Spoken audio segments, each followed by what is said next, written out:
right, Mr. Mayor, you're good to go. Thank you, Madam City Clerk, and good evening, everybody. Welcome to the 2022-23 budget study session on May 11th. We're calling the meeting to order at 6:30. We're very punctual. With that, I have asked our longtime City Council member, Ms. Ann O'Brien, to please lead us in the Pledge of Allegiance. I'll do. Pledge allegiance to the flag of the United States of America and to the republic for which it stands, one nation, under God, indivisible, with liberty and justice for all. Thank you for that and for everything else. And with that, we will move on to roll call. Madam City Clerk.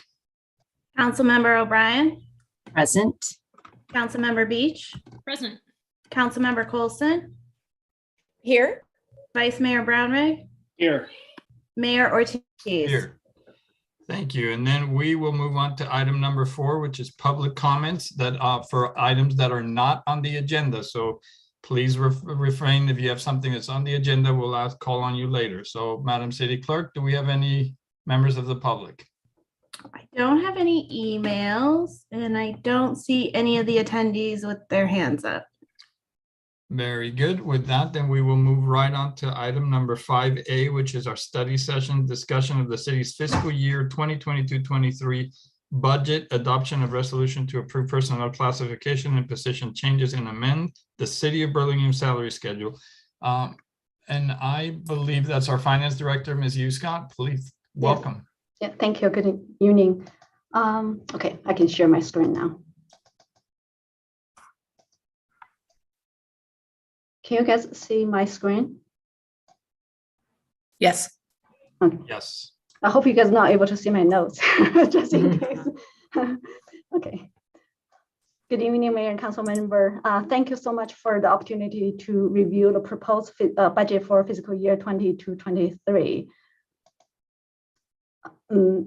This is our tonight agenda for tonight. We will start with introduction from our city manager, Lisa Goldman, and we will also take a look at citywide budget and the general fund budget as well. And then we also go over other fund budget. And later on, we will talk about personnel classification and position changes. And we will also dive into 5-year forecasting. So before I start my presentation, I will hand the floor to the city manager, Lisa Goldman. Great. Thank you, Helen. Good evening, Mayor, City Council. Thank you for joining us this evening on an off night. We appreciate it. I see we have 9 people, participants, not department heads, not council members, and that might be a new record for us for a budget study session, but we're happy to have people watching us this evening. I wanted to just do a brief introduction before Helen goes through what's a very informative presentation. We are in a little bit of a different position than we were last year. Last year, we were really in the thick of the pandemic and there were a whole lot of uncertainties, and we had seen just a tremendous loss of our TOT. And it actually, once we closed the books on the last fiscal year, our TOT situation was even worse than what we had projected when we put the budget together and thought about what our ending fund balance was. Things are a little bit brighter this year. Our hotels are coming back a little bit. They're not clearly back to where they were in our last pre-pandemic year, which was fiscal year 2018, 2019. We did meet as an economic development subcommittee this morning with the hoteliers and the Convention and Visitors Bureau, who are now called the San Francisco Peninsula. So that's the new name for the organization. And they are, seeing some bright spots, some growth in year over year revenues, occupancy, et cetera, but still, a little bit cloudy in terms of how the hotels are going to come back completely. They're really relying on businesses to come back. So as more businesses start coming back and start having meetings, our hotels will do better. We talked about helping them on weekends where they, even pre-pandemic, those hotels were relatively empty on weekends. And so really trying to get creative and work with our hotels to bring them back, because that is really still a sore spot for us. Our property tax revenues have been strong throughout, thankfully. Our sales tax took a bit of a dip, early in the pandemic. They have been coming back. Our other revenues are fairly strong, but our TOT is really where we still see some challenges.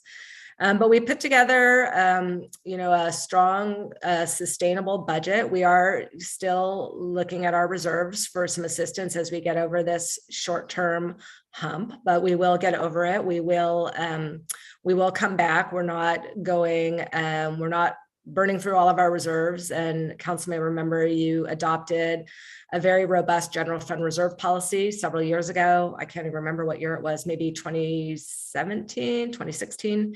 And that has helped us, weather what is, in my career, which is admittedly not that long, but a couple decades, the hardest budget times that we've ever been through. And, thankfully we have the reserves to help us.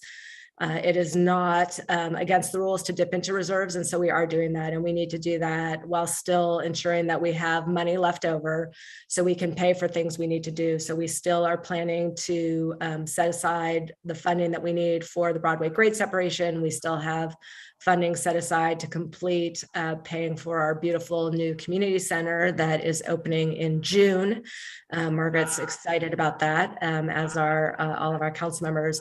And so we are still funding the things that we need to do, but times are still a little bit tight. So with that, Helen's got a great presentation for you. I did want to, in case I didn't get a chance to do this later, I wanted to really thank Helen for her hard work on this presentation and this budget, with Oscar Herrera from her staff and other members of her staff. They have been down several staff members for the past few months. It's been tough in finance, and yet they managed to pull it all together, and putting a budget together, even in good economic times, is no small feat. And so when you have difficult times and very, very reduced staffing levels, you're just really climbing up a steep hill, and they've done that so elegantly and so well. And so I really just appreciate everything that Helen and her team have done. And with that, I will turn it over to her. Thank you. Thank you, Lisa. Thanks for the beautiful introduction here. Really appreciate all your support. So here we go. Let's start it. So let's start with the proposed 22-23 citywide budget. The proposed citywide budget is about $129 million, which is $11.4 million more than last year. The changes are nearly $3.8 million from general fund and more than $6.5 million for capital improvement fund. And also we have a $1 million more for water and the sewer fund budget. So as indicated in this pie chart, the majority of the expenditure, 52%, is attributed to general fund, which funds city's main operation. This slide gives us a little bit more focus on the detail about the proposed budget for general fund. Again, the top priority for the city during the downturn is to be able to provide the day-to-day operation and also necessary capital needs to maintain our high-level services to our residents. You can see from this slide, general fund revenue are used to cover operating expenditures. We also have a $5.189 million transfer to capital improvement, and we transfer out $3.6 million for our debt obligation, and we receive some recovery from other funds the general administration support to. And then this year we continue to include funding for pension trust, about $1.25 million for general fund, and then nearly about $1.6 million for citywide. However, we do anticipate a continued deficit spending in upcoming fiscal year, as well as next few fiscal years. So this year we are about $5.8 million. So in a nutshell, general fund revenue of $69.93 million are projected to be up $2.1 million from 2021, which is current year revised budget. The total general fund operation expenditure side is up about 2.6 from the revised budget. However, the required funding, you can see the requirement is $75.76 million. It's up almost 8% from current year revised budget. So after transfer to pension trust, and the anticipated deficit is about $5.8 million. For pension trust account, a bit interesting is more accounting side, is not going to reduce your fund balance. But however, if we look at how much funding we need to satisfy our operation as well, able to set money aside. That's $5.8 million deficit. So this slide shows you 22-23 proposed general fund revenue. The top three revenue account for about 71% general fund revenue. Pre-pandemic, fiscal year 18-19 general fund revenue is about $84 million. It's about a $14 million decrease from the good years. So this slide shows you general fund tax revenue. In the pre-pandemic level, we have $72 million. General fund tax revenue dropped to $62 million in 2020. It's only about 3.5 months, we lost $10 million revenue.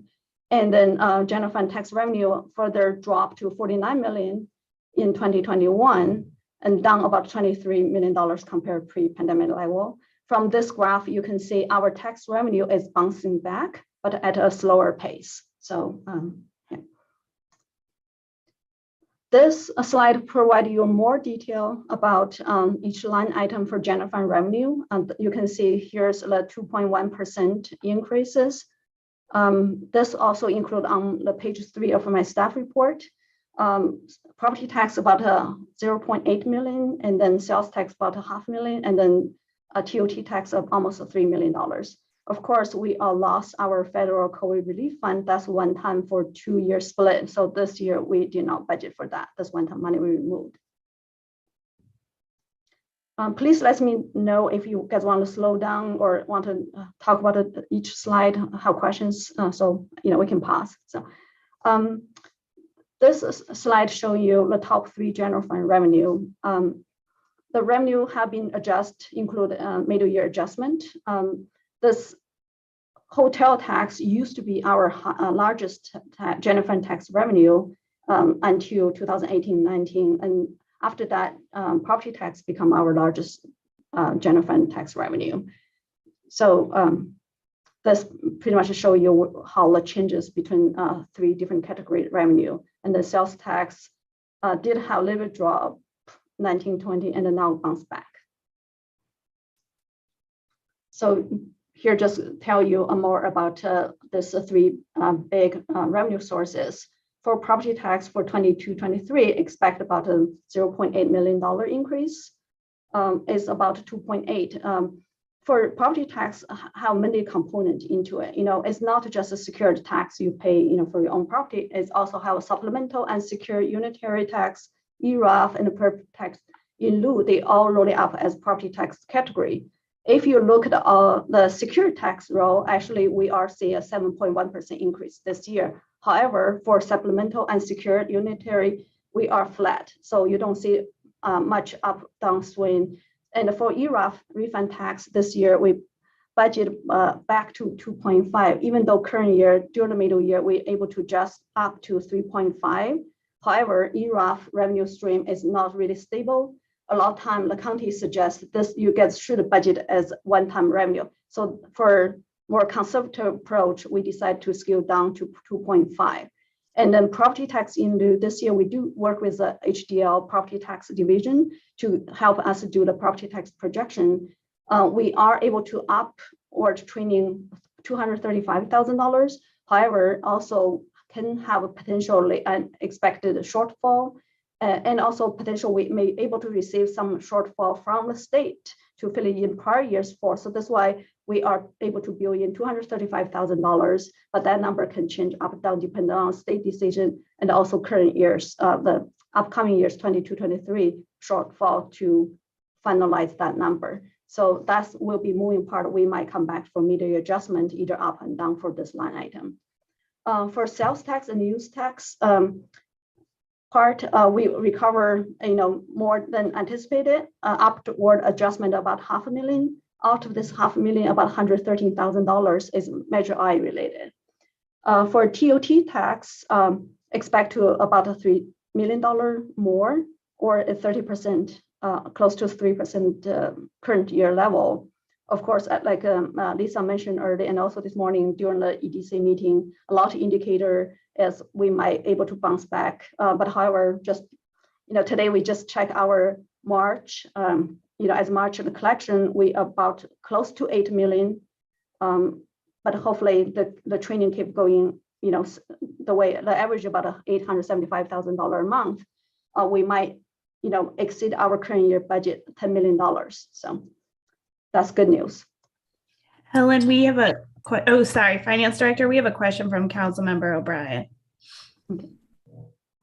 Yes, so my question, if we can go back to the previous slide, in regard to the ERAF, do we know when we think maybe the state will kind of figure out what they think is the correct formula? I think a lot of things is up in the air right now. States still have, at the legislature level, they try to, we are asked the backfill for VLF shortfall. Then now they have the ideas to using the excess ERAF to fill in your shortfall. So right now, everything is between these two line items is up in the air. We don't know. Yeah. Sorry, it's not a good answer, but that's what we have right now. So that's fine. Thank you. Yeah, thanks. So this slide is fourth quarter 2021 sales tax data. This is the last actually data we have regarding sales tax receipt. So if you look at the fourth quarter 2019, that's the full year we are prior pandemic. Compare with fourth quarter 2021, you can see I have some notes here. So our auto and the transportation actually still lower than pre-pandemic level, but and a little bit drop from the fourth quarter 2020. That's due to the inventory shortage and part shortage. So our state and county pool, that's based on our sharing of the online shoppings, based on our actual cash receipt, our proportion of the online sales. So we also, so almost same as pre-pandemic level. And then during the fourth quarter 2020, we have uptake because people shifting their shopping behavior. So, but however, now it's a little bit drop. This reason is because in the county pool, other city, they might have stronger sales tax than us. So that's why our share of the pool, state county pool sales tax dropped a little bit. But if you look at our general consumer goods and as well as business and industry, we are, exceeding our pre-pandemic level. So, sales tax is certainly doing better than our TOT tax.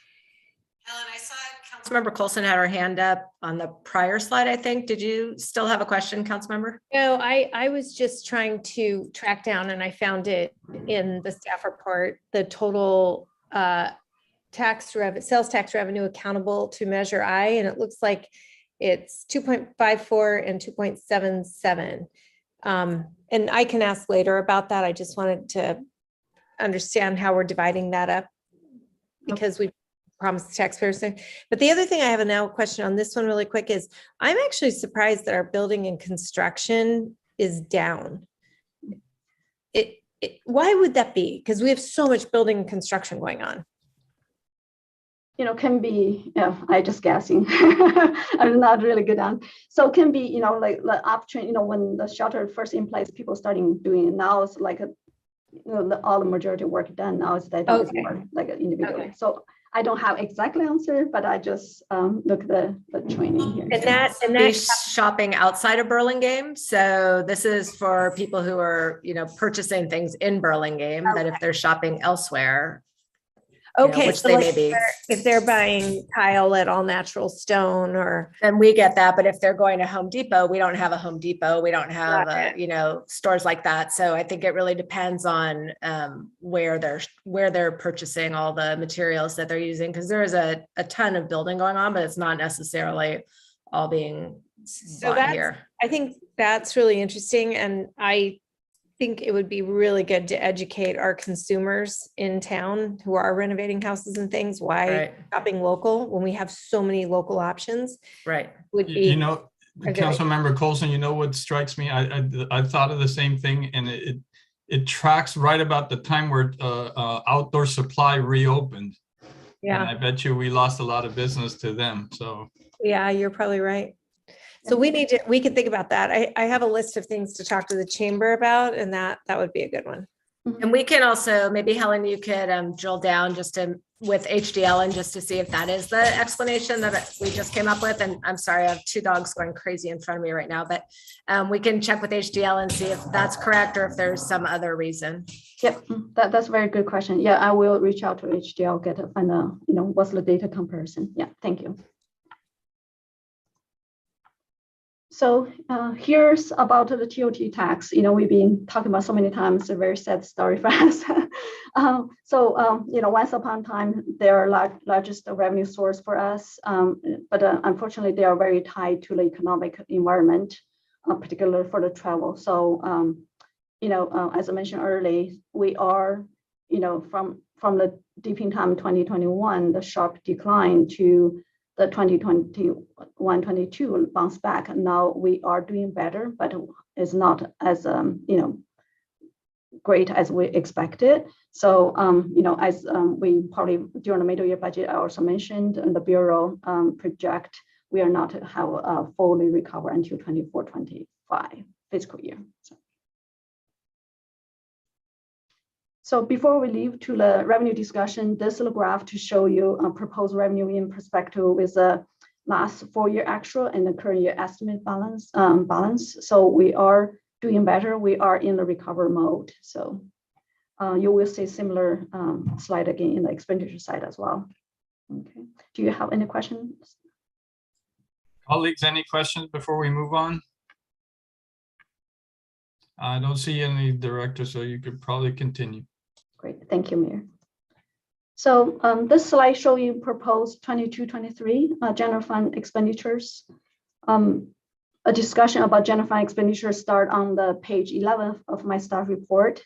And as we try to contain cost, general fund expenditure for next year budget up to 2.6% compared with current year revised budget. If you want to see the appropriation by program, that's also on page 12 of my staff report, and also have a table showing the breakdown by function level, slightly more detail on the page 13 of my staff report. More than half of those increases is in personnel cost, up to 2.5% overall, due to the normal increase in salary wages, and also the benefit cost increase. The position in the future slide, we'll be talking about the personnel changes. So nothing really new. We kind of based on the agreement we know at the time we developed this budget. So that's a general fund. We have a question from Vice Mayor Brownrigg. Yeah, thank you, Mr. Mayor. And it's a comment really I have for maybe for discussion at the end. Obviously, we're here to create the budget for next fiscal year. And a lot of our costs are kind of locked in because of contracts. But I think we all see what's happening in the wider economy with inflation.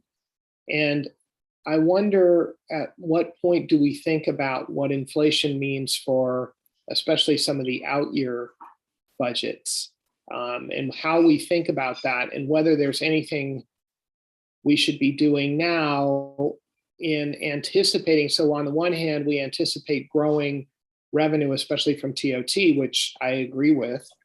In fact, I'm hoping that we're being conservative here and we may see better income. But on the other hand, I fear that our cost structure is also liable to change by more than 2 or 3%. So how do you recommend that we think about that, Director Scott?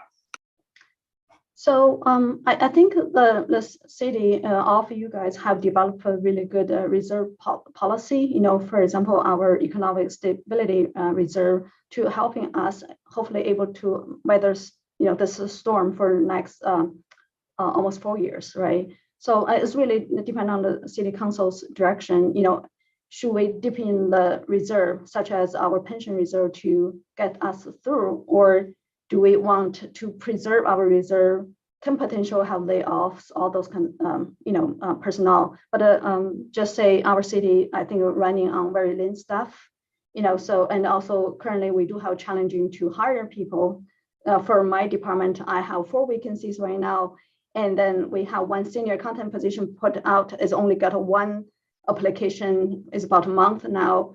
And then we have another position, try to fill. We have 3 candidates interviewed, and then now we only have 1 left, when we reach out to them for second interview. So it's a very challenging market. So, with all that said, we can think about potential tax measures or revenue stream coming in, or we might need a cut. It really depends on the direction the city council want to see where the city will head to. So Yeah, I'm not sure if I answered the question.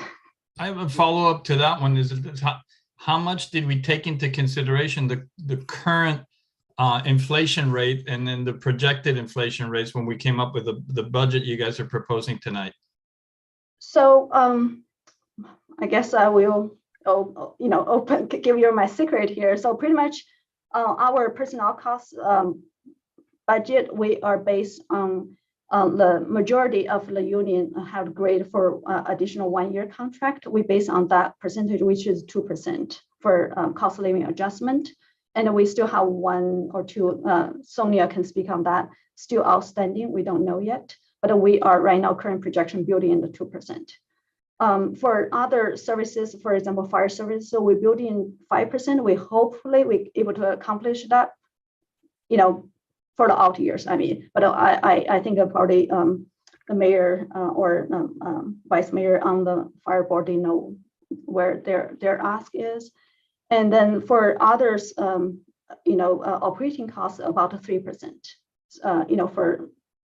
For the out years. For current year, is based on the work with each department, really analyze line by line what we really need, what really one time, to come with really realistic budget for the fiscal year 22-23. But however, for the out years, we did build in the escalator, different line item using different, scenarios, and then to come up with the out year projections. Perfect. Thank you. Councilmember Coulson has her hand up. For some reason, I'm not seeing them. Yeah, So it's please. because it's blending in with my background. I'm sorry, I got to change that. Or you might have to look on the side. But my question is with regard to the, all of these numbers, the public safety, everything.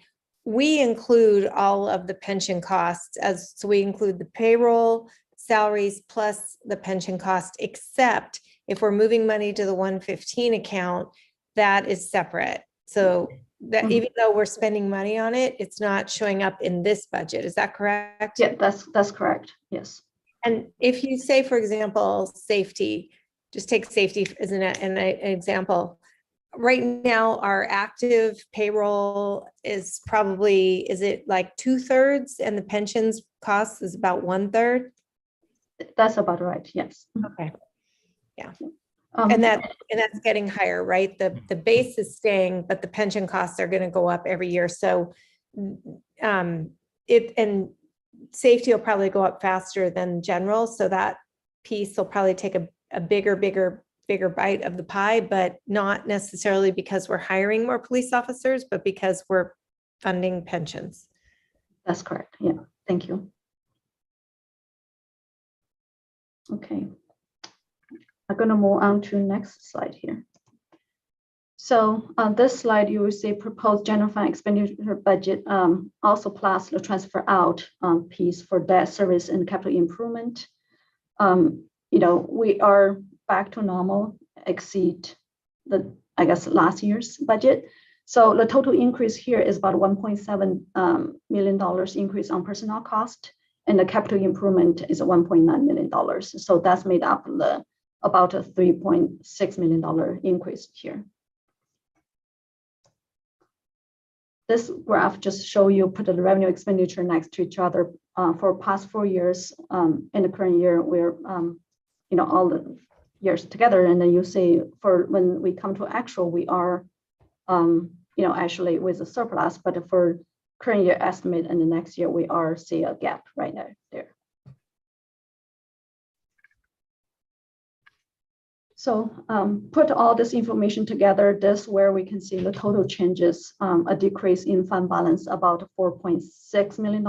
You might remember the previous slide, I have $5.8 million requirement. That requirement include $1.25 million of pension trust contribution. So if you exclude that piece, you'll see $4.6 million project deficit for next year. The revenue here is $69.9 million. And then the early slide, you saw the 6.7 truly just pure operation piece. And we have transfer out for debt service 3.6. We have $5.2 million for capital project. And as well as this $1.9 million we recover from other funds we're supporting. So that's give us $4.6 million. And we have more cover on next slide as well. So to maintain city essential service and reserve staff as much as possible, the city have been held back on the contribution to our CIP project. So general fund contribution to CIP have dropped significantly from 7 million to 11 million to 3.2 million for last 2 years. And then this year we see a little bit uptick in $5.2 million. This mainly, we still try to not touch general fund as much, possible. However, we do have our commitment, $1.3 million for our pool deck replacement project we are sharing with the school district. So that's why here's for us, the payment is due June 30. So that's why we have to include this in this year's budget.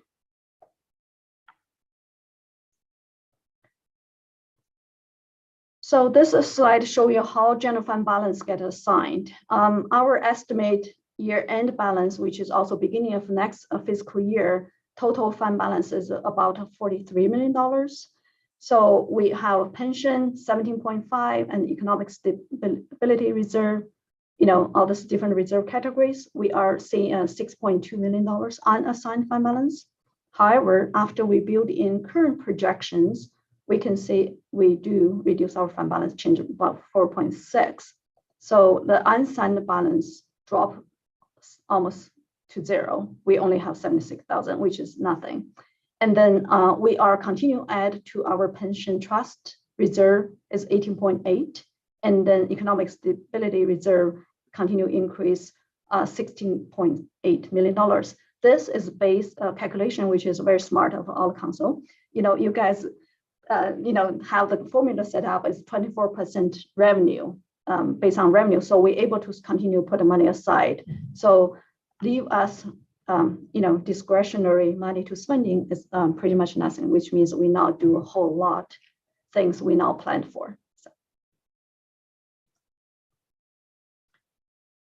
So that's just continue different way to look at our fund balance. All this, fund balance slide is in my staff report. So even though with general fund expect to run a deficit 4.6, unassigned balance, that's like $77 million, $77,000. I know probably a lot of council don't really feel very comfortable about this position we are in because this will not allow us how much flexibility when unanticipated opportunity or project come up, so we're able to fund it. But when the times come, we might need to look in different ways. We might need to draw down our pension reserve per se to help deal with the situation. But, that's really where the direction come from. Do we really want to continue tap into the fund balance reserve, or do we want to, if we're not able to bring in additional revenue, what do we need to do? Will be cost, reduction. Finance Director, you have a question from Councilmember Colson. Sure. Thank you. So reading this chart, what I want to just sort of recap here and make sure I'm understanding this right is, so we had an unassigned fund balance total of about 12.6 million in 2021. Yeah. And then through time, we have spent down almost that entire unassigned fund balance. Now, we have not gotten into our economic stability reserves. We've just gone through our unassigned fund balance. Mm-hmm. That's correct statement. And also you can see at the same time, your economic reserve continue to grow from 14 million to almost 16.8 million. And also your pension trust continue to grow as well. So. Okay. And how much did the federal government contribute that subsidized this In other words, I want to understand how much the real impact would have been had we not had the federal government. It's about 7.6 million. 7.6 total. Okay. Thank you, federal government. Yep. That's helpful to understand. So, great. And then when we look in the 5-year forecast, we'll be able to see how that changes over time. All right. Thank you. So here's the proposed budget for all fund other than general fund. You can see the funding for capital project is increased by almost 6.2 million this upcoming fiscal year. And the funding for most other activity in proposed budget is very comparable with current year revised budget. For the most part, we keep the budget tight and give us revenue time to recover.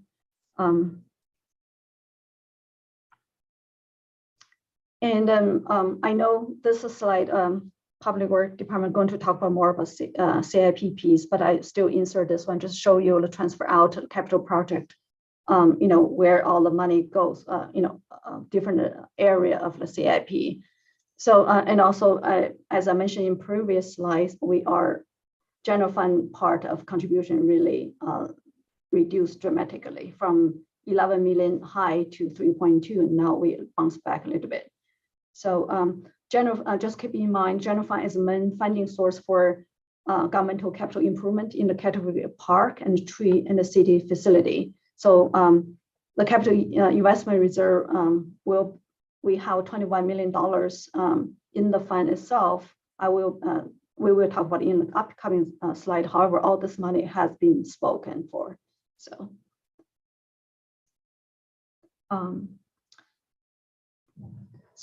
this is our city's contribution to the pension trust fund.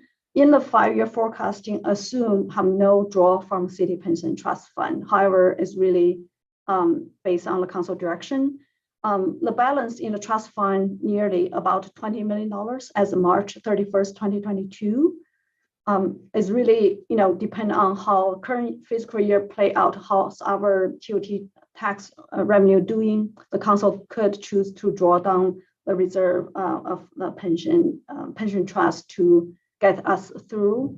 However, that will have the risk down the road. You might have high pension cost to deal with. So, but a lot can happen. So for the next few years.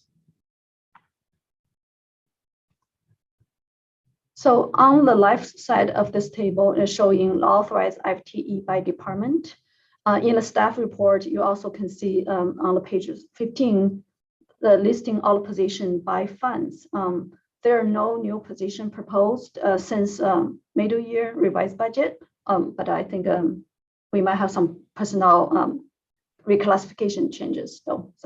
So we did a shifting some position percentage from one fund or one department to the other. So how minor adjustment, but the total headcount is not change. So the city will go in the budget with 225 FTEs in the next fiscal year. And I think I just want to also cover, for fiscal year 22-23, even though I built 2% escalator to the personnel cost increase, however, if you look at the total dollar amount compared with last year, actually it's not like 2%. The reason being because we have a lot of vacancy this year, and then when we budget for this position, we budget them as lower tier and the lower pension costs as well. So that's for when people do the math, they not add up. So what's happening? That's why the number maybe not as up as that straightforward. And Director Scott, we have a question from Council Member O'Brien. Thank you, through the mayor. And actually, I think maybe our city manager may know the answer to this question, or Sonia from our HR. How many vacancies do we have? Ooh, so many. I don't know that answer. I don't know if Sonia does. It changes day to day. I don't know off the top of my head either. It is a lot. We have more vacancies now than we've had in a while, and we're doing more recruitments now than we have done in a long time. Okay, thank you.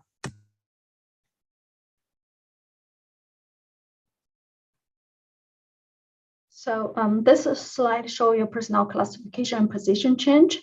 Historically, the city only bring forward any personnel change during the middle year or new budget process.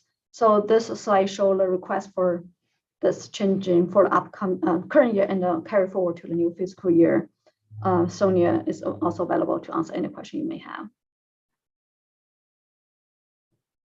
Okay. We have a question from Councilmember O'Brien again. Yeah, so going back to the salary range, that adjustment, this is to our Director of Human Resources.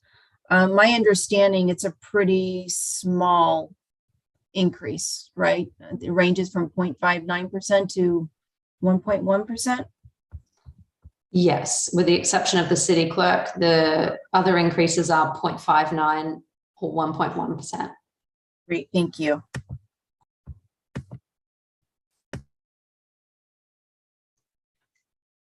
So here's, We've got one more question. Sorry, Helen, we have Vice Mayor Brownrigg with a question.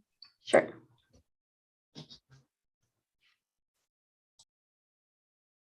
Vice Mayor? Michael, did you have a question? Can you not hear me? Now we can. Oh, wonder why that was. This is more by way of a comment. First of all, I think, sorry, just as a reminder, this is this year's budget, and then we're going to do the 5-year look forward, right? Yeah. Okay. So I want to come back to the 5-year look forward and have another conversation about where we think we're going. And I will tell you that with respect to the budget, my hesitation is I think we're in for some pretty significant changes. And I feel like if we really believe that about the 5-year forecast, then maybe we should be budgeting differently this year, kind of trying to get ahead of the curve. But having said that, I think this is a solid budget and we can make mid-year course corrections as we know. So that's why I'm comfortable with the budget as presented and appreciate it. I'm going to make a comment about the city clerk position because that's a very significant change. And I just want to say, I'm sure I'm speaking for everybody, but I will only say I'm speaking for myself, which is this is not about this city clerk, much as I admire how much she's done and how hard she's worked. It is not a reward, in my view, for the work that she's done. It is not a bonus or because we particularly like the city clerk, although she's wonderful. To me, this is an investment. If you look around the country and you see the attack on the election process, we absolutely need to make sure we have the strongest possible election mechanisms in place. It can happen anywhere and it won't happen here. And we do that in part by investing in talent. And that's why I concur with this recommendation. I agree with some of the historic justification for it, but frankly, I see it more by way as an investment in election protection and integrity. And certainly this city clerk deserves it because she has worked harder than any in recent memory in terms of protecting our elections and ensuring integrity. But for me, it goes beyond the person and goes to the position and the increasing importance of election integrity in our country. So I just wanted to make that more general comment, Mr. Mayor. Great, thank you.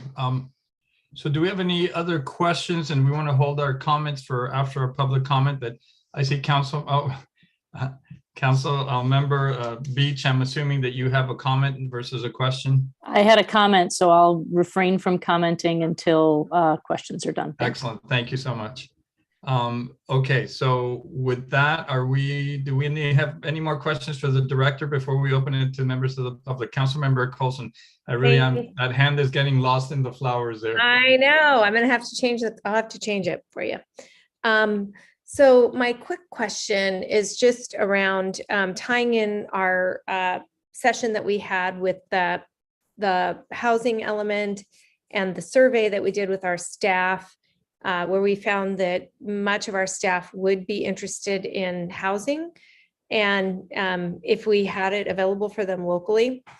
Do you think, if maybe this is Sonia question and possibly other department heads, Lisa Goldman, do you think it would be easier to recruit and we could retain and recruit talent and people in our city if we had housing opportunities for our staff? I think that it's a plus factor. We have lost, thanks, Sonia. We have lost recently, one of our rec staff went to a place that was paying higher. So number one, in the East Bay where housing is a little bit cheaper. So we're not necessarily going to be able to match everybody on salary, but if we, had places for them to live that they could afford. Now, I think this person wanted to buy a house and we're not looking at for sale. We're looking really at probably rentals. So I think it's definitely a plus factor, but it's not the only thing that, people look at. They look at salaries, they look at lifestyle, they look at all sorts of things when they're looking at where they want to go. I do still believe we're an employer of choice. I think we offer great benefits. We have a wonderful environment in which to work. We have a really supportive staff. We have, a great department head team. We have all of that. We actually have a video on our website of employees talking about why Burlingame is such a great place to come work. And so I do still think we have that, but it does get harder as costs go up and as the price of gas gets higher and whatnot.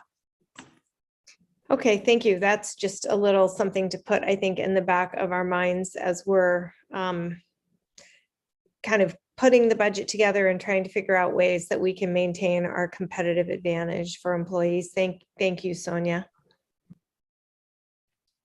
Thank you. Any other questions from colleagues before? And do we want to open it to the public now, or do we want to wait after the CIP? Should we open it both times? Let's try it. Let's do it that way.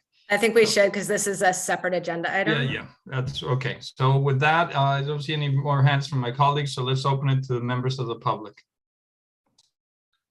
Don't have any emails and I don't see any hands up. Very good. Then I will bring it back. And first on my list is Councilmember Beach, who had her comments ready to go.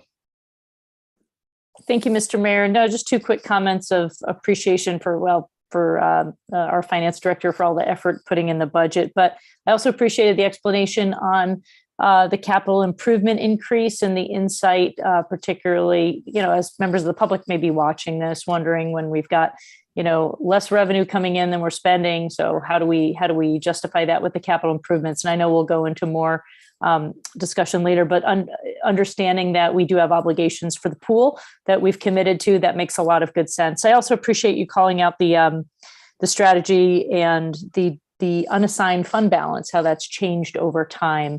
I do think it's right-headed the way we've managed that to kind of draw down from that, so we can continue paying into our pension and continuing to support and bolster our reserves. I think that's very important. So for now, I think going into the unassigned fund balance makes good sense, and we just got to watch that really carefully, and hopefully we'll see more revenues continue to increase. So really appreciate the finance department's hard work and the city manager's hard work on this. Thank you.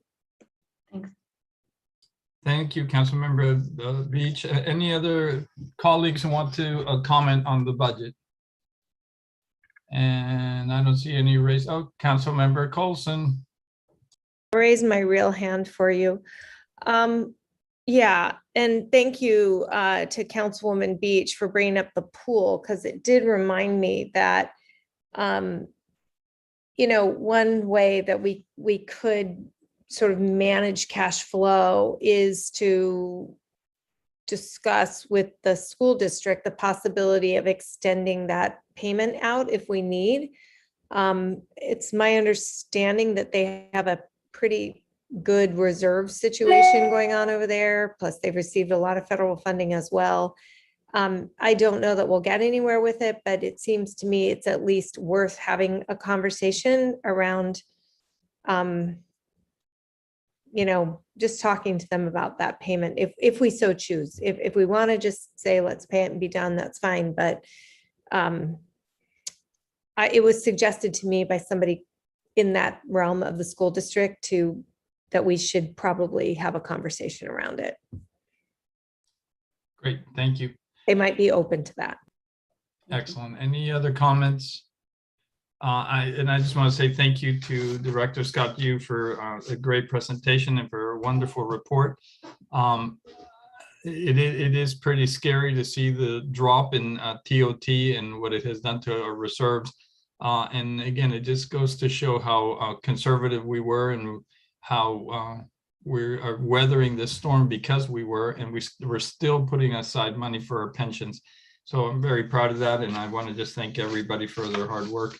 And with that, then I guess we're ready to move on to item number 5B. Actually, we have a resolution for Yes. you. If you could go ahead and do that, and then we'll go into the 5-year Yes, forecast. colleagues, anybody would like to make a motion to? on Yeah, the Mr. Mayor, resolution? I'm happy to make a resolution to authorize the position amendments and the revised salary schedule. I'll second. Thank you. We have a motion by Vice Mayor Brownrigg and a second by, I believe that was Councilmember O'Brien. With that, we'll take a roll call, please. Councilmember O'Brien, Yes. Councilmember Beach, Yes. Councilmember Coulson, Yes. Vice Mayor Brownrigg, Yes. Mayor Ortiz. Yes. Okay, now we're moving on to item number 5B, which is a City Council review of draft fiscal year 2022-23 capital improvement program. And with that, Actually, I'm sorry. We have the 5-year financial forecast first. So Syed, I see you popped on, but you can pop back off and we'll just do the 5-year forecast real quick. And then we have the CIP. Thank you.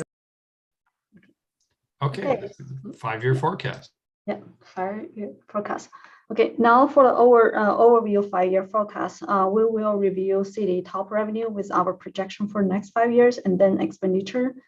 The newly adjusted middle year budget is set stage for this year's the new fiscal year 22-23 budget development. This budget, from the regular budget for fiscal year 22 and the 22-23, along with this 5-year, as involved a lot of work from our department. I want to thank everyone who participated in this year's budget. So with that, this slide showing the proposed revenue mix for 22-23, kind of recapture what we showed early.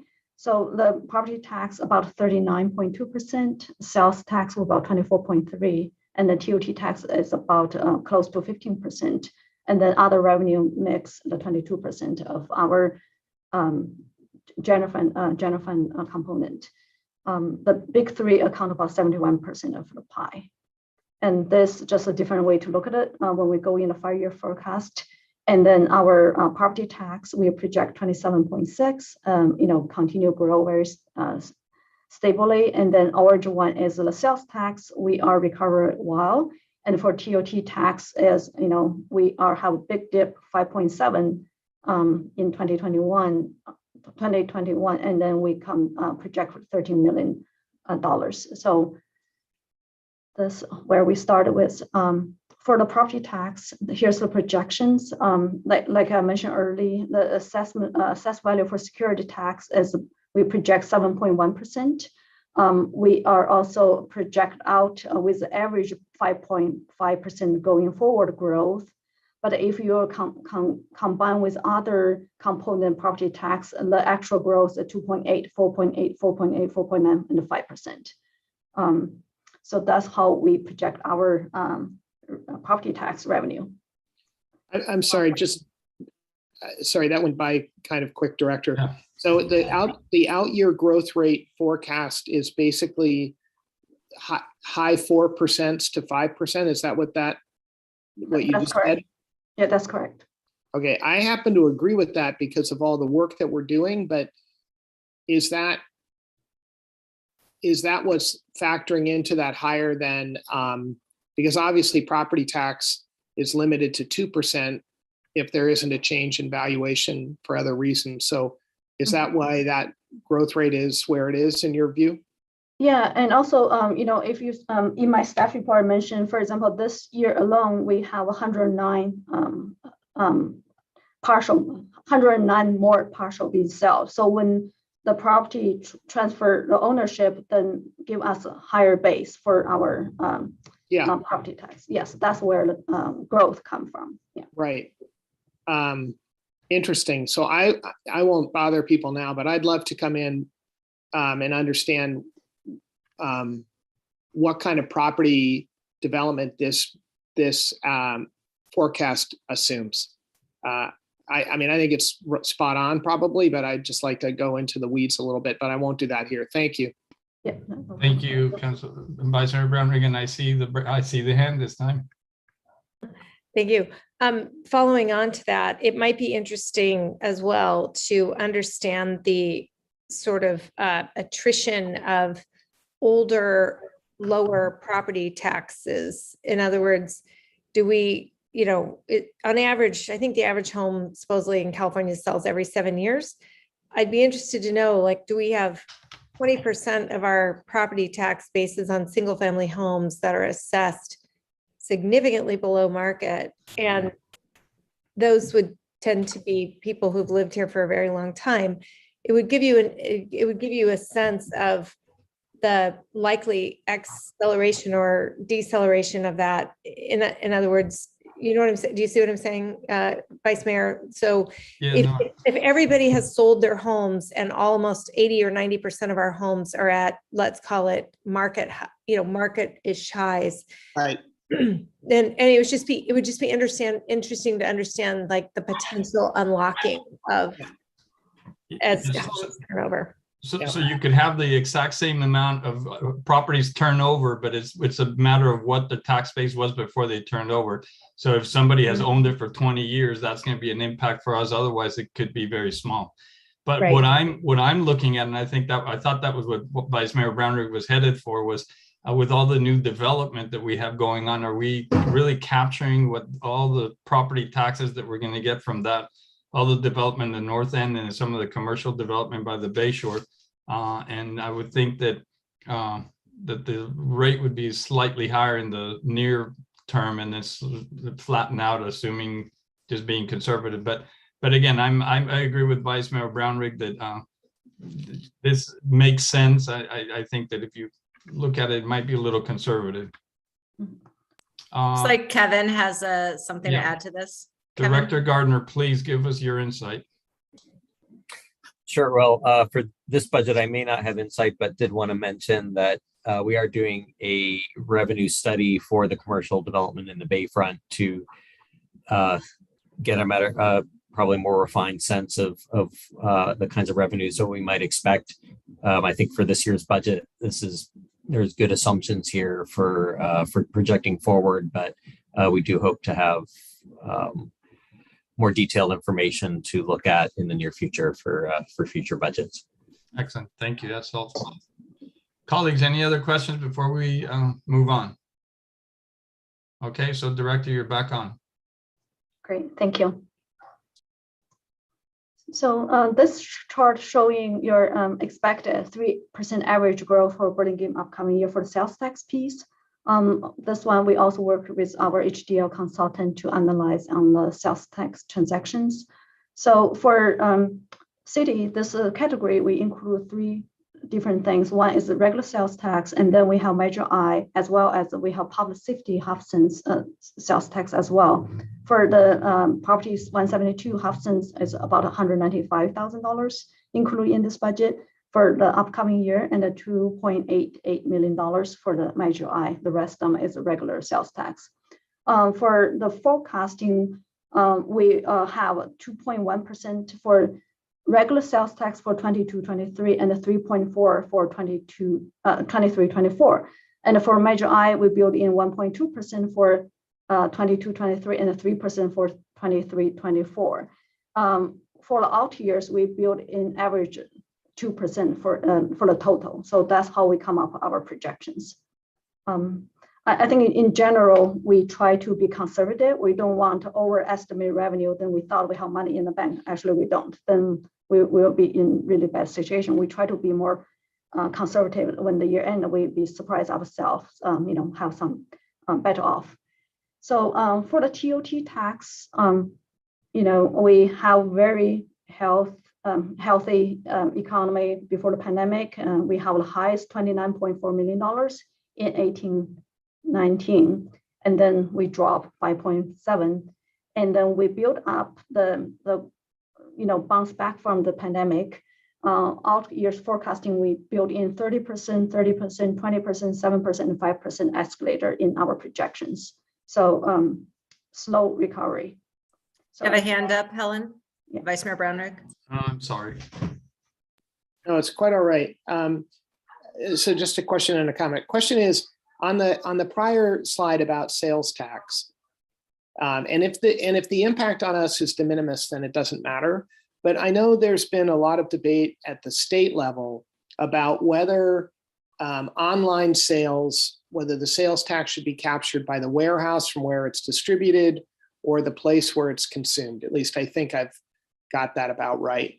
And obviously we don't have distribution warehouses in this city.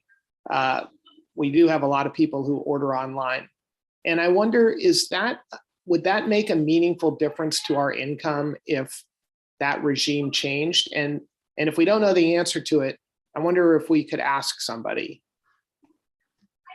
It's an issue that comes up periodically on the Revenue and Taxation Committee of the City Council League of Cities, on which I serve. And I don't know whether we should have a position on this or not, to be honest.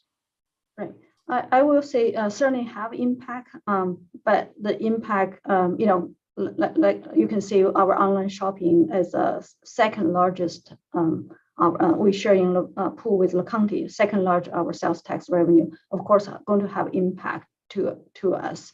But at this point, we don't know, until that happens probably, but I can certainly reach out to our consultant and find out more about this topic. Yeah. Well, I wish you would, because if for some reason, our city would be significantly impaired by a change in that regime, I would be helpful if I knew, and then I'd be happy to, advocate in favor of Burlingame's interests at the League of Cities. So at the moment, I've just been kind of passive because I don't know the answer to it. I think for the city, we do not have warehouse, I guess a majority of the city in the California state, we have our own interests about preserve this revenue source, but but the big warehouse city, they are trying to fight for it. So, but certainly I will reach out to our consultant and find more, report back. Thank you very much. Yeah, thank you. And then, so the next one is the TOT, and this is more by way of a question. I'm glad that we budget conservatively, but I do wonder why we don't think we can get back to 1920, which was impaired by COVID, until like 3 years from now, and why we can't do better in the more distant out year. I personally have been traveling a lot for business, more than I like. So it feels to me like that whole segment of travel is beginning to come back. I think for our city, the location, we attract more, conference or, business like traveler. So, and also I think because of COVID and because people starting using Zoom, a lot of the meetings shifting on, online basis. So that's why we're shifting people's behavior. The other thing is we do have other cities in our neighbor jurisdictions has new hotel going to build, right? Such as South San Francisco, have Oyster Point, potentially Millbrae, maybe have a little bit inline, but still create some competition there. We do have share all the travelers, right? So that's another thing. So, we are seeing some improvement, but if we're really hoping we're able to back to the 18-19 level, but however, that's just uncertainty. I think Helen's right. It is the business meetings, not the individual travelers that we're lacking. And when they can book out the meeting rooms and the associated hotels, that's when the hotels do well. And I've been to a conference. I know our city attorney recently went to a conference, but they're coming back slowly and they're not necessarily as large as they once were, which could be helpful to us. Maybe conferences aren't going to Moscone Center because they don't need that much space. They're coming down to the Hyatt, which has a large room. But we need more of that to happen for those numbers to move up more quickly.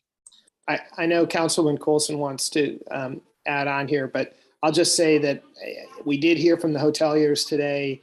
And I, first of all, I want to appreciate Councilman Coulson's very creative ideas on how some of the marketing ideas that we might look at. And just to share with colleagues, one of their comments was anything we can do to make the Bay Trail better is they perceive as a big asset to them and to drawing customers to their hotel rather than some other neighbor's hotel. So just as a FYI to people. Thank you, Councilmember Coulson.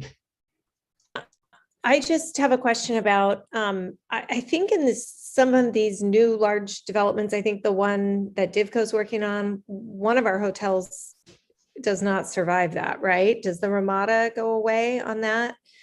So It's the Holiday Inn Express. Oh, the Holiday Inn Express. Okay, yeah, that's right. The Holiday Inn Express is the one there.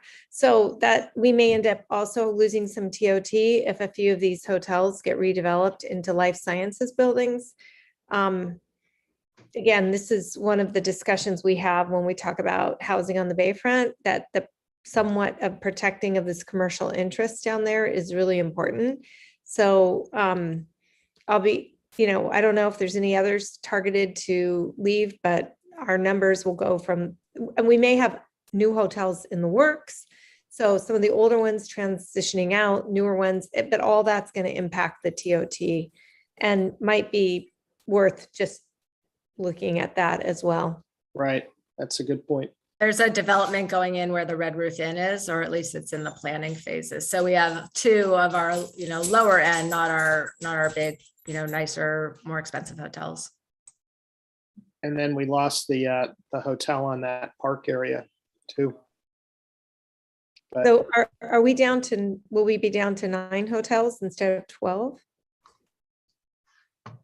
We're down to 10, but I'm not positive. We'd have to count. Yeah, maybe it would be helpful because I know it's always like 3,637 rooms. So maybe just as follow-up, it would be interesting to know, just what we're anticipating and looking at that reduction of hotel rooms. It could be helpful because when you reduce supply, it could potentially increase demand and force people into the higher end hotels, which might help our TOT. But it's just, a notice that it's Yeah, changing. but as the director said, they're building in other cities, so we're increasing supply. That's the scary part. Councilmember O'Brien, you had a comment? Yes, Director Scott, actually, I have a question. So in regard to the TOT, how are we faring compared to other cities? Actually, you talk about the dollar amount or you talk about the rate, TOT tax rate? The revenue that we're receiving, how ours is increasing compared to others. Are there other cities that are escalating a little quicker than us? Because I assume maybe Half Moon Bay might be doing a little bit better just because they get more of the tourists and not business related.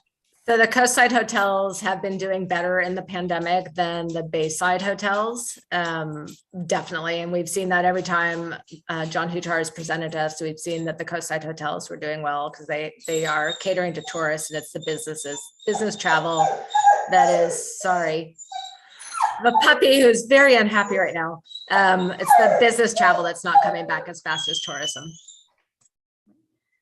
Yeah, from the report provided by the Bureau, it seemed like the Brisbane, San Francisco, and South San Francisco area doing better than us. For example, for March, the occupancy rate for Burlingame, Millbury, San Francisco is 57.9. For Brisbane, South San Francisco is 60.7. This also I insert in my staff report. That's just latest information available we have. And of course, they also have a variation on the average daily rate as well. So, well, just to point out the obvious, most of our revenue is pretty fixed. I mean, what we've done to rezone is going to lead to uptick in property revenue, and that's great. But otherwise, it's largely out of our control. This one is not in our control, but is a toggle that we have more ability to make a difference for. So that's why personally, I'm glad we're working so hard on Topgolf. I know we're all glad we're working on the Bay Trail. This is an engine of revenue for the city that is something that we can help with. So I think we just need to keep focusing on that in the years ahead. Yeah, and I think our life sciences projects will also help with occupancy. So yeah, I totally agree. Any other comments before Councilmember Coulson?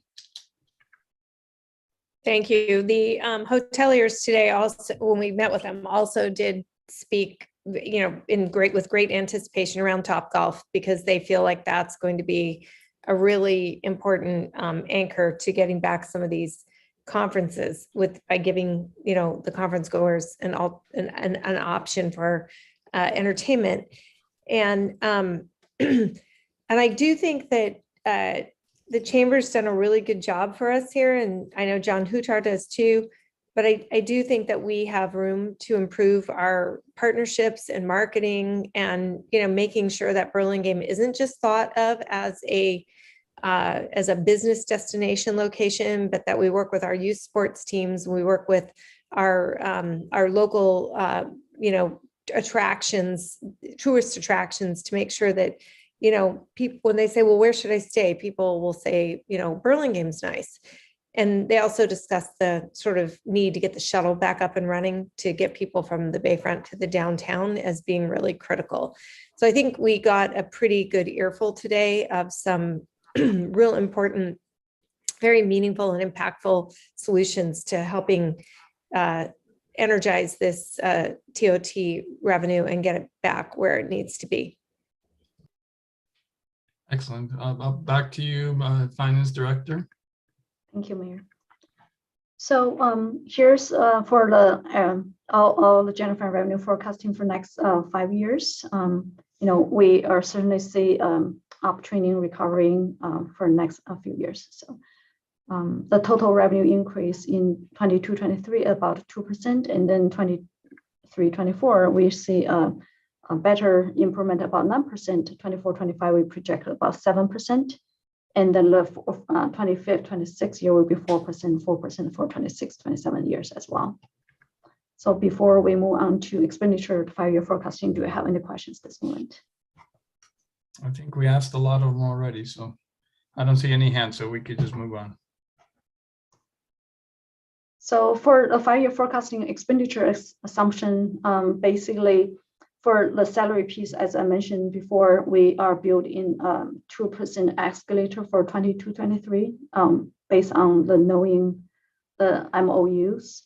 And then for the out years, we are kind of built in about 3%. It now means we are able to give out 3%. It's more about, because when we hire the new hire at a lower level, we expect them to have a step increases. So with that, it's normally step increase is 5%. So it's kind of, try to cover the difference there. So that's how we project personnel cost. And then, of course, for the benefit piece for medical, we look at what latest medical information and build also similar like salary, build a certain escalator for pension and as well as the OPEB contribution. So for operating cost, it's about a 3% increase there. So that's how we come up with the expenditure side operation. This just put everything together, revenue, expenditure, as well as the capital need, debt service, and also, cost recovery, as well as pension trust. You can see for the debt service pretty, leveled about $3 million. And then for the out years for CIP, we are, have a much greater need. This includes some fundings for our utility grant works as well. So for the next 4 years, actually, we are running in the deficit. So that's probably, our focus, how we deal with this deficit for next few years. You have a hand up from Vice Mayor Brownrigg and then Councilmember Coulson. Go ahead, Vice Mayor. So I am concerned that our out year forecast on costs is light. In other words, I think I have, and as has Councilwoman O'Brien, for years and years, tried to keep a tight rein on costs, but we've been blessed, as we all know, with a very low inflation environment. And I worry that we are underestimating our out year costs, and therefore that these deficits might be even worse. Now, I draw some comfort from the fact, as I said a minute ago, that I hope our TOT estimates are low. And so maybe we'll see better revenue along with higher costs. But I am a little concerned that we are being overly optimistic about our cost structure. And having spent down our unassigned fund balance, I wonder, how do we cover this, especially if the cost structure gets more expensive? That's what I worry about. Thank you. Councilmember Colson, did you have a comment? Thank you. Yes, I agree. I do think we really need to take a hard look at the escalators in our employee salaries. I know in the corporate world, there have been massive, this is why we're having a hard time recruiting, right? So it's a supply and demand issue. And when corporate America is giving 10% raises across the board, not that we can do that, but that's what we're competing against. So we have to think about other ways to be competitive to bring people in.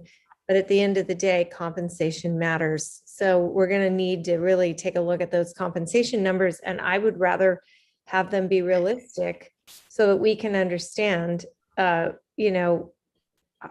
how to plan for that in the future, because we can't sustain ourselves with 4 and 5 people missing in our finance department. It's not fair to for example, or at our library or park and rec, it's just not fair to do to our current employees. So, I think we should take a hard look at that and run some sensitivity analysis around the potential for, compensation changes and variances up and down into the future. But I also am, comforted by the fact that if you just simply look at our revenue versus our expenditures, and I think the city manager has a lot of credit due on this, is we actually, when you look at the revenue to run the city, the expenditures to run the city, we have continued to stay in the black. That number is very important to me because that's the sort of, the operating budget. That's the operating budget. And that's the worst case scenario. We could transfer 0 funds to the CIP. We do have to transfer money to the debt service fund. That's something we will always have to do. But that CIP number is a little bit flexible, as is the transfer to the 115 trust. Now, this is kind of the last big bite year, and then we really ease off on that, and that will help us. And so I'm really going to continue this year. I really think it's important to get to that 1.25. If we were in a better year, I'd fund that whole thing and be done. But that's how we're getting to the negative surplus. The negative 5.8 is almost equivalent to the CIP. Do I want to cut back on our CIP? Those costs are going up 20% a year. I don't, but I'm just saying, in a really, really problematic situation, that might be an area where we, just have to look at. And I don't want to do that, but it's not, if we were running red numbers up here where our revenues and our expenditures were really out of line, I'd be incredibly concerned. Very good point. I see this City Manager Goldman. Thank you. Just following up on Councilmember Colson's comments. For our CIP, we have the things we absolutely have to get done that are life safety things. And then we have a lot of really cool projects that we want to get done. And we're funding both of those things in these CIP numbers. And there are some really cool things that we want to do that we could not do right now if we had to postpone them. And, the most important thing and what we always want to focus on is making sure the life safety stuff gets taken care of. So we're fixing potholes, which can create a problem. We're, dealing with sidewalk repair issues. And, if there's a curb and gutter situation or an ADA situation or whatnot, we want to make sure we take care of that. If we have a building where the roof is about to, collapse, we want to take care of that as soon as we can. But there's other really amazing, great projects that we have that we're planning, that we're working on, that we want to get done. And some of those numbers likely reflect some of those really cool, fun projects that we're all really excited about, but maybe we just can't get to them right away, or we get to them when we can find significant amounts of outside funding in the form of grants or, community project funding, which is the new fancy term for earmarking at the federal level. There's lots of other dollars that might flow into the city. And so it's not necessarily all of our money that has to go into these fun new projects. We all want to do them. They're great, but that would be where I would pull back if I had to. Councilmember O'Brien. Yeah, so I agree with what the city manager has just mentioned. The one thing I am a little bit nervous about is having the money ready to go for the grade separation. And So where that is money- ready. So we have So it is our completely- capital investment reserve. You're not seeing that there because we're not transferring anything into the capital investment reserve. It's the last of the transfer lines before you get to change in fund balance before adjustments. It says transfer to capital investment reserve, and that's all zeros.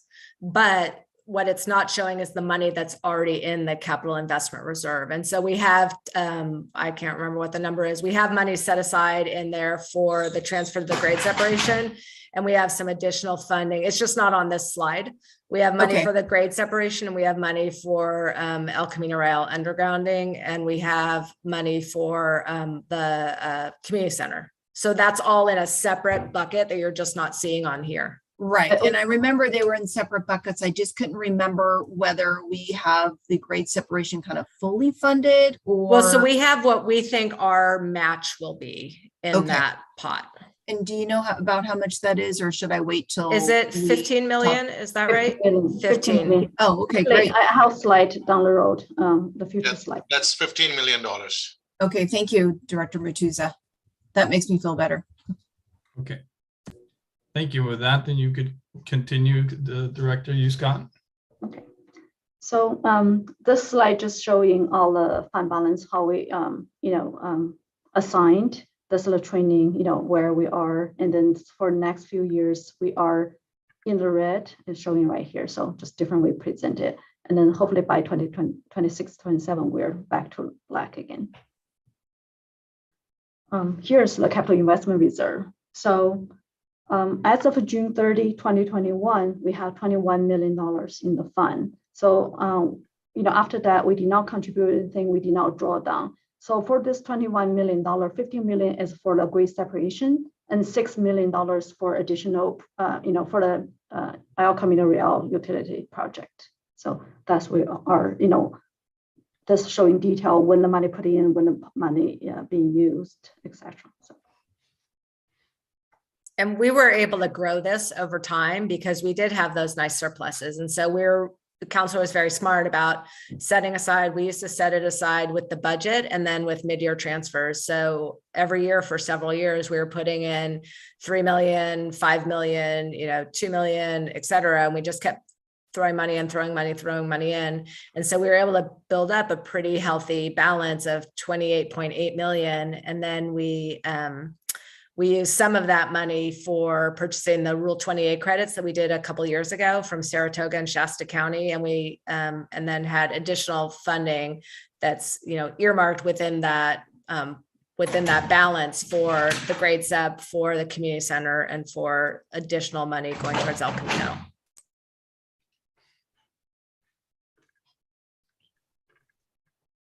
So with that, so this is just kind of reminder for, we still have a lot of unfunded need, and then we don't want to lose sight of those them. We want to keep funding capital when the times come, we have access money. So that's just the listing of project.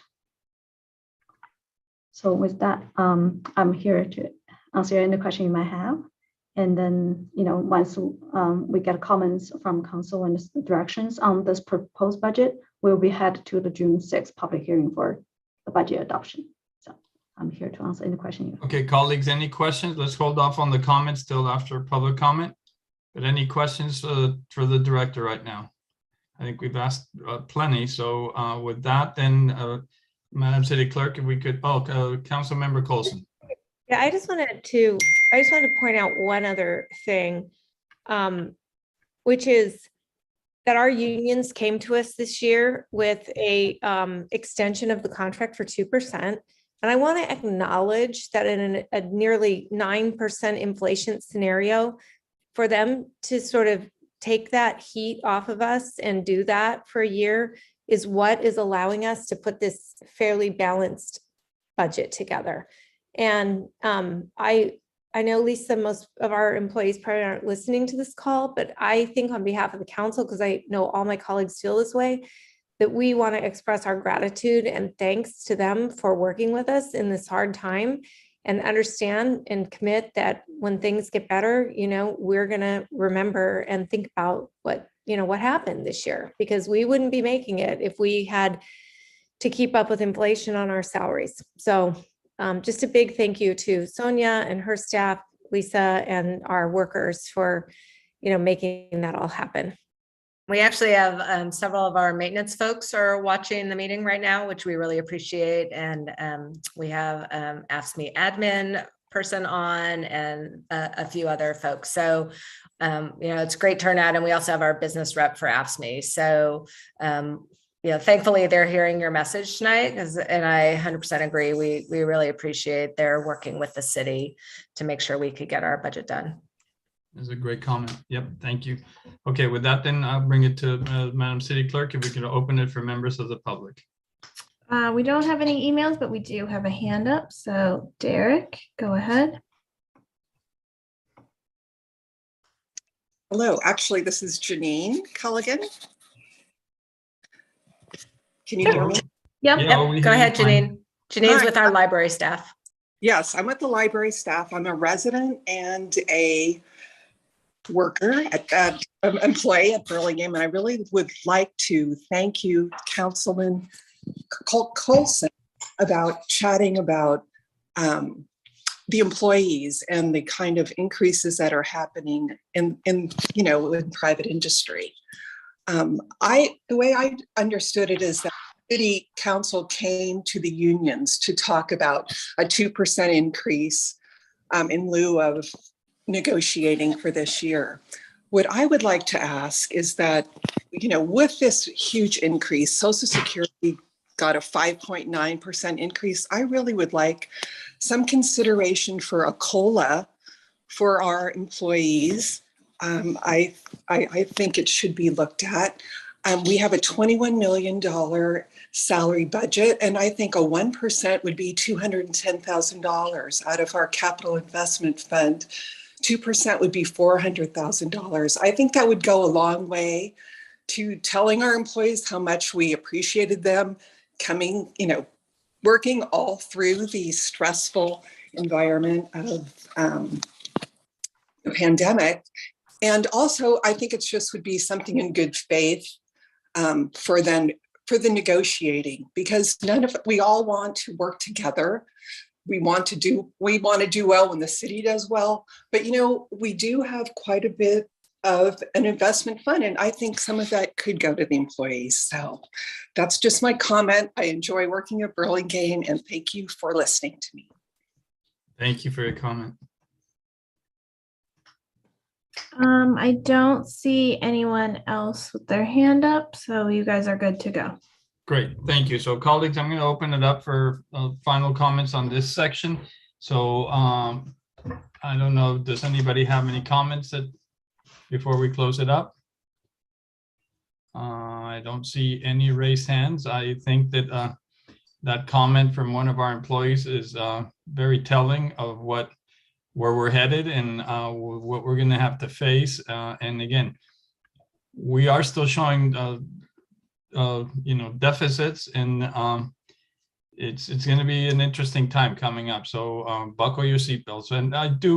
And I want to say something that the Vice Mayor said. I do believe that we are being very conservative with our revenues, and so I think we're going to get a little relief from that. But I think we're also being a little optimistic with our expenses. So I agree with the Vice Mayor, and I think things are going to look very different. And when you project out 5 years, you expect things are going to change, and I think we will see that. So colleagues, last chance. And with that, then we will move on. Thank you very much, Finance Director, for your presentation and everything, and the members of the public who were here to watch it. And with that, we will move on to item number 5B, which is the review of our capital improvement program. Thank you. Thank you. Good evening, Mr. Mayor and Council. I would actually like to introduce Art Morimoto, our Assistant Director here. We'll go through the presentation. As I see, everyone is tired. We will make it quick and be ready for any questions for you. Art? Yeah, hi. Good evening, Honorable Mayor, members of the council. So as I had said, we'll be going through the draft fiscal year 22-23 CIP. And this is a continuation of the partial CIP that was presented to you in March. And that one focused on general fund, other non-enterprise fund related projects. And so tonight, here's an overview of the various programs that we're going to be going through.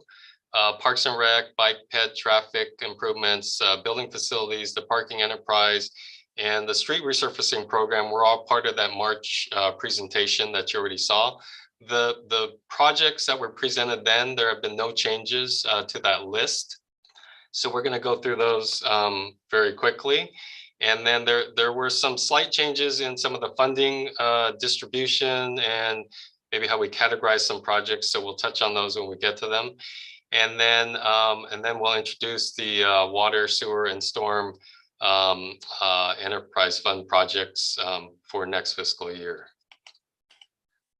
So here's how the program funding all breaks out. And this ends up with a total of 21.905 million, matching what Helen had in her presentation.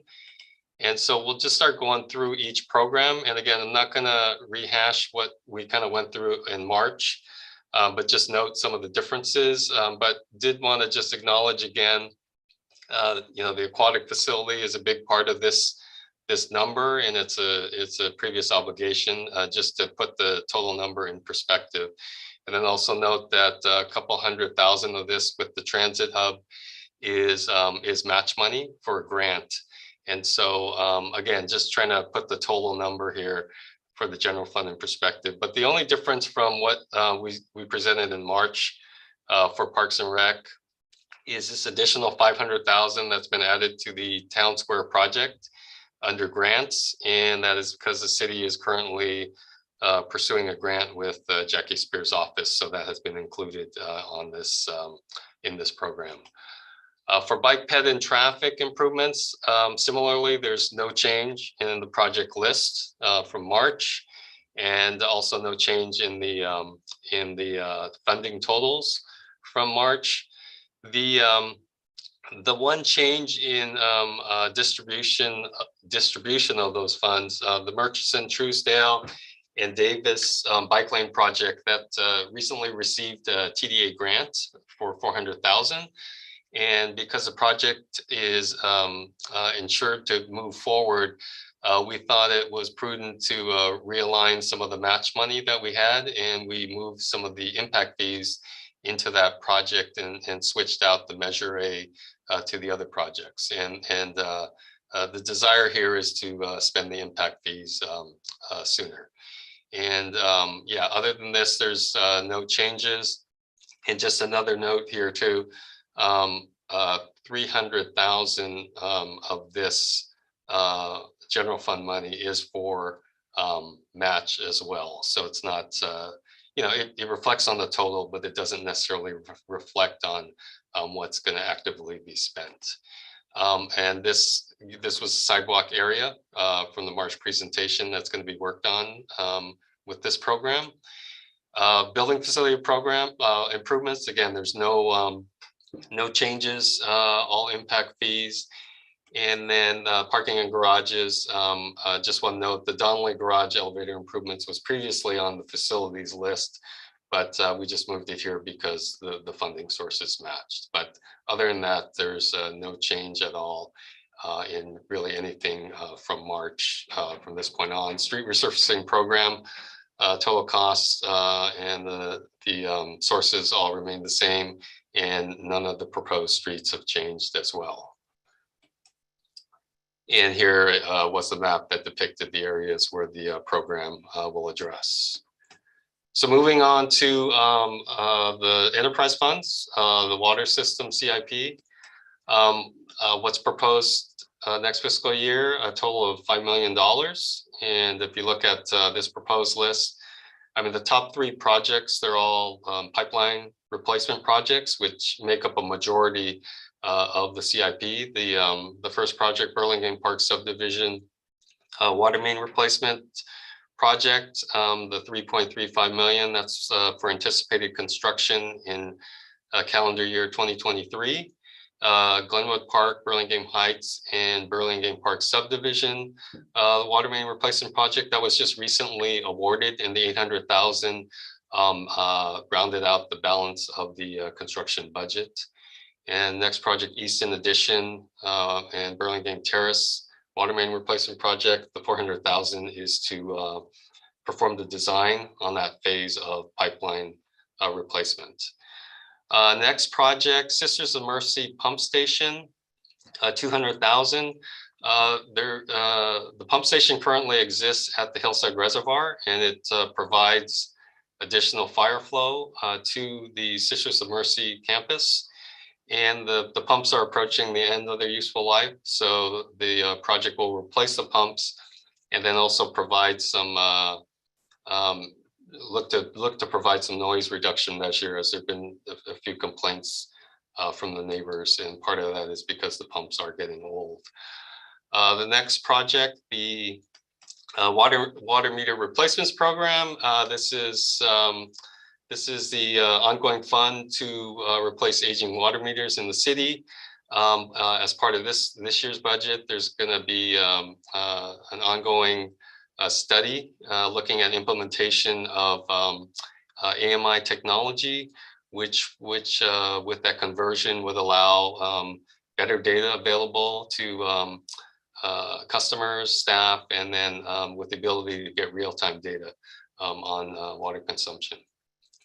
The next project, the Water Service Replacement Program, it's a state mandated program where we systematically are replacing some of the water services throughout the city. And those are water services of unknown material. And we typically, are replacing water services with our CIP, but we also expand the areas and just replace services as well. And when I say with the CIP, with the water main replacement CIP.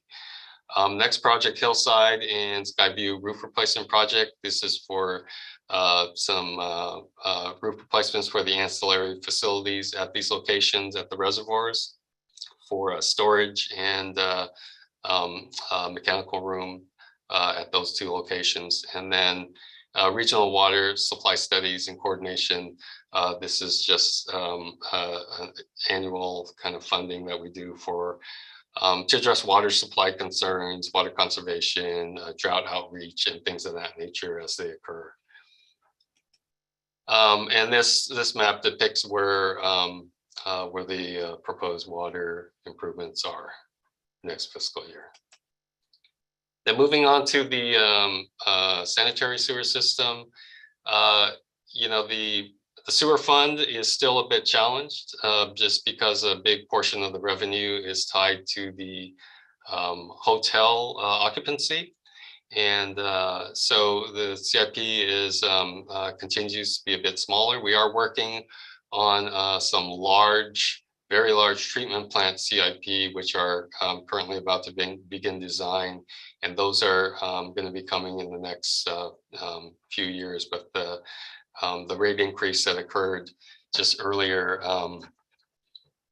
this year will end up funding the debt service that we're going to do for these large projects that are coming. So that's just to put the small CIP here in a little context. But the first project is just a force main replacement. It's not really a replacement, it's a parallel line that's going to be installed next to the existing line. At a future date, the existing line will be rehabbed to help with some operational issues, to have multiple lines going down Rollins. And the next project, the primary effluent wet well rehab, this is just maintenance work that needs to happen at the treatment plant for some concrete, spalled concrete, some rusted fittings. And yeah, that request is for 400,000. And then the next two projects, 1000 Rollins Road lift station, the pumps upgrade, and the final effluent pumps upgrade, also at the treatment plant. Both projects are for pump replacements. And what we're doing is systematically upgrading the pumps at both locations. There are multiple pumps, but we're going to systematically go through every year and replace a pump. So that rounds out the sewer CIP. And here are just the couple locations and a couple dots that you have for the sewer projects here. And then moving on lastly to the storm drain CIP. It's the majority of the funds this year to fund the citywide neighborhood storm drain projects. It's the projects that you've seen many times. It's for the to address the neighborhood flooding issue, the localized flooding in the neighborhood. And to date, we've done close to really 150 locations citywide since inception of the storm drain fee. So we've covered all aspects of the city there. And we currently are wrapping up storm drain project, or the neighborhood project 12. And so we'll be moving on with 13 and 14 with these funds. The next project, Cal Grove pump station VFDs.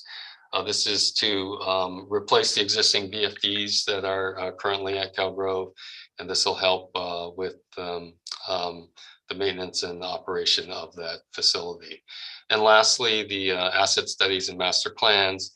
There are many storm drains, random storm drains throughout the city, which are not within our system. And this funding will help to identify those, categorize them, implement them on the GIS, and also provide some funding for some localized drainage studies where needed. And this map shows the neighborhood projects just from 12 on, 12, 13, and 14, and where they're proposed. And so in the end here, the summary of the sources for the CIP funding. And again, just to comment, the general fund does include the required funding for the school district. And then also there's quite a bit of match money in there for grants.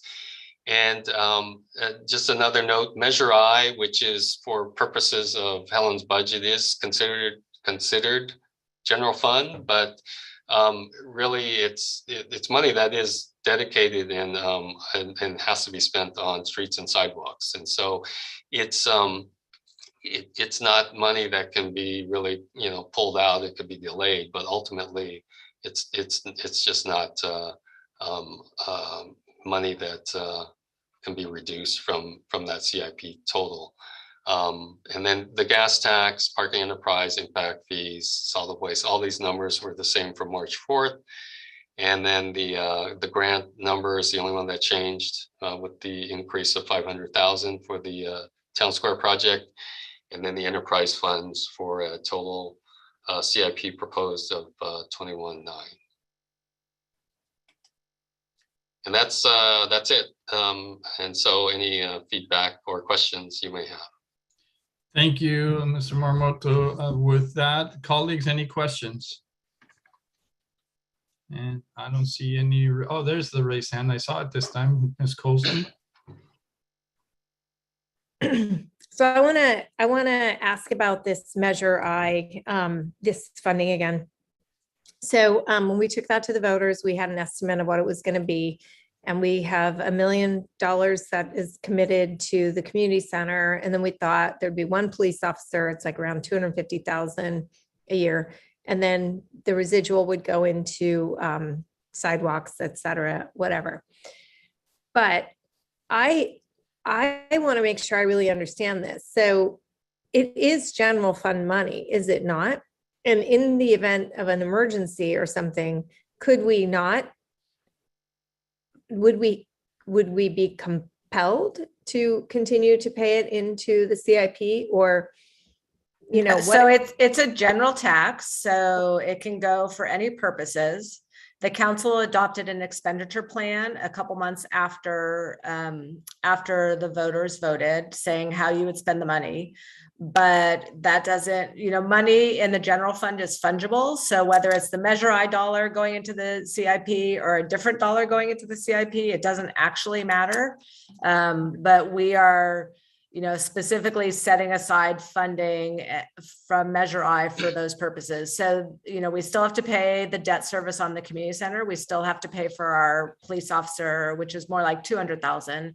And then that's why we left the streets and sidewalks piece loose, because we didn't know each year how much we would get in Measure I. So it was, we knew it's $1 million for debt service. We knew it's about $200,000 for the police officer, and everything else, which could be 800,000, could be 500,000, could be 1.5, you know, we just don't know each year, depending on how sales tax does. That's the amount that goes into CIP for streets and sidewalks.